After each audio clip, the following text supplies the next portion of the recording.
Alright, I'm down on my knees begging you guys to pay attention. No, I'm joking. What we have here is a toilet that leaked. Probably might be the bowl where it attaches the tank to the bowl, or it could have been one, this, or it could have been that they overflowed the toilet. But it also could be the sink overflowed and ran over here. But either way, we have this issue which we're going to fix. It was hard to see, but you know, the guy who had this before, he put a little piece of plywood on one side, and immediately I knew there was a problem there.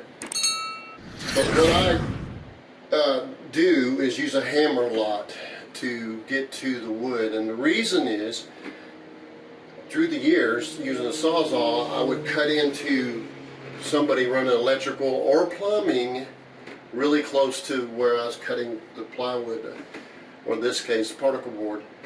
So I was like, man, I'm not doing that. I'm just going to open up the floor and look at what I got and use the Sawzall where I need to. So that's what you're going to see me do.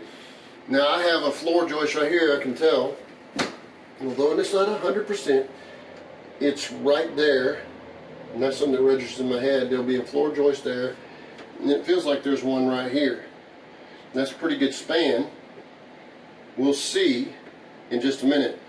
But you're going to see me swinging a hammer very vigorously, and that's what the key is. Don't hit things you're not supposed to hit, like your fingers, but particularly like the walls, the cabinets. You don't want to hit this. So.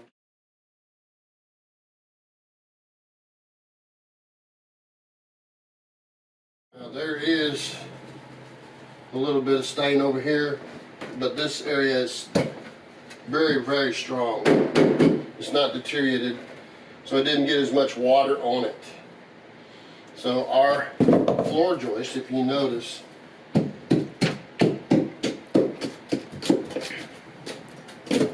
is right there.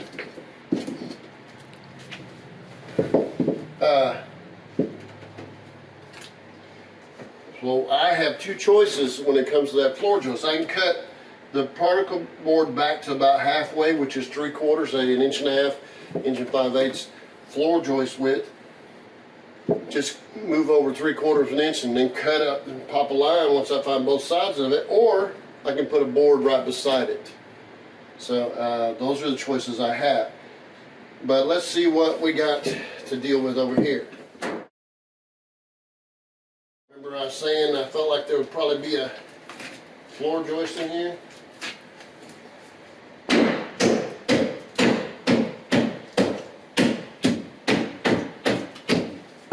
It's right there. Alright. But I don't need to go all the way back here.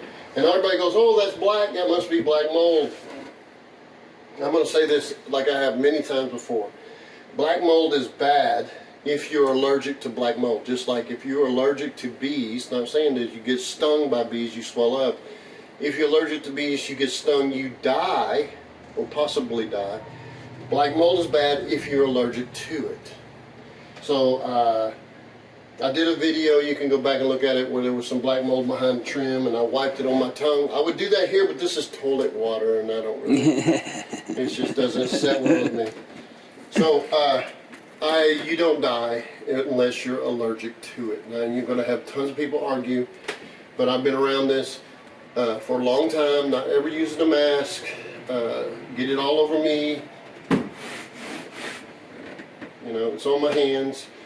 I'm going to breathe some of it, so it is bad for you if you're allergic to it. So we're going to tear out the rest of this.